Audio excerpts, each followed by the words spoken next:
All right, joining me on the phone now is Greenpeace Chief Policy Advisor Nathan Argent. Nathan, good morning to you.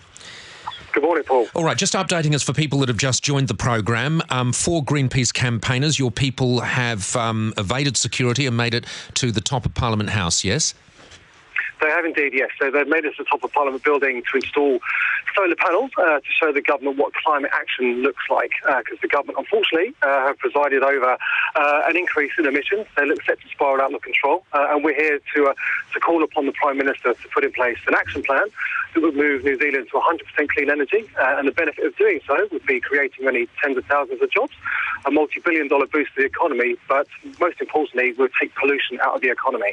All right, just talk me through, just purely from an activist point of view, talk me through how you evaded security carrying 4 solar panels.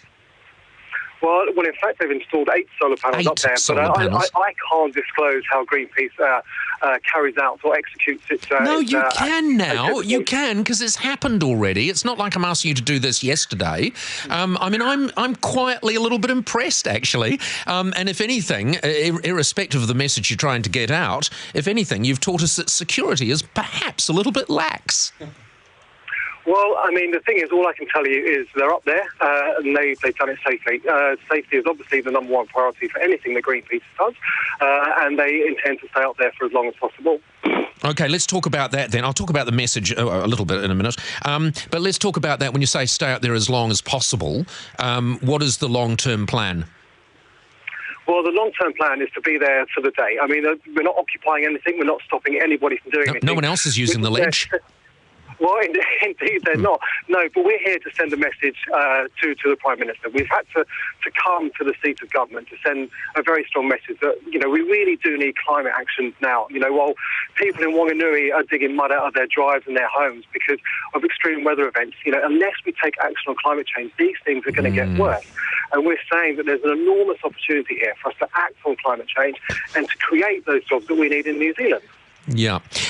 Part of what, obviously you're slightly inflammatory in the things that you're saying, but that's your shtick at Greenpeace. But there's a genesis of truth in every message. You've taken up the solar panels. Would you specifically, let's talk solar panels for a moment. Would you like to see the government have some sort of policy which helps see more solar panels on more roofs domestically in this country? I think absolutely. But it's not just about solar panels. That's a small part of a much bigger picture. We're talking about climate action. We're talking about moving to 100% electricity. We're talking about better public transport. We're talking about sustainable transport fuels. We're talking about exporting our geothermal expertise to the rest of the world. So yes, it's about making it easier for New Zealanders to embrace clean energy because it comes with enormous benefits in terms of slashing household bills. Okay. So we're talking about the enormous economic opportunity from using the expertise we've got here in New Zealand. Well, you might be talking about too many things, actually, Nathan. Your message is perhaps too involved, maybe if you focus just on the solar panels or something like that. But anyway, it's not for me to tell you how to do your job. Have you got any surprises in store with these guys? Obviously they're up there. That's a bit of a surprise. They've got the banner, cut pollution, create jobs, yeah, nah, with a picture of the Prime Minister. Bit of a surprise. The solar panels even. But have you got something else planned? Like when it's time for them to get down, are they going to abseil? Are they going to skydive? Or is there a grad? Have they got pyrotechnics? No, they're not. Obviously, never mind then. Earlier, okay, thanks for... No, that's good. No, I just want to check there was nothing else planned. Thanks very much, Nathan. Nathan Argent is the Chief Policy Advisor for Greenpeace New Zealand. Well, with me now is 3 News reporter Tova O'Brian, who is at Parliament. Tova, we've got Greenpeace. They've scaled our building. Correct, they have, and they've chosen a pretty good posie, Paul. They're slap bang above the steps of Parliament on a ledge between 2 floodlights.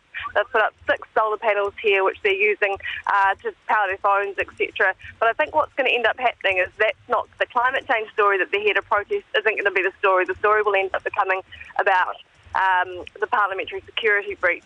Absolutely. Parliament beefed up its security a lot since the attacks in Ottawa on the Canadian Parliament last year. We've got a lot of extra security measures in place, which a lot of people think were kind of a little bit too over the top. And here you go, you've got 4 people who have managed to scale onto Parliament's building and set up camp. Well, this is the interesting thing. So we're talking 4 people, not just 4 people, but their own electricity generation source. They have cameras. They have all the electronic equipment to conduct their nefarious business. How are we going to get them down? That becomes the most interesting yarn now. Yeah, well, that's right, and not just everything that you've mentioned. They look like they're full OSH ready. You know, they've got all the carabiners and ropes and bits and full coveralls and helmets and the rest of it. But I think I was talking to one security guard down here, and he was saying that he understood they were going to try and abseil down. How they got up there, Paul, I think, is the other big question. Parliament's seeing earthquake strengthened at the moment, so one side of the building is completely covered in scaffolding.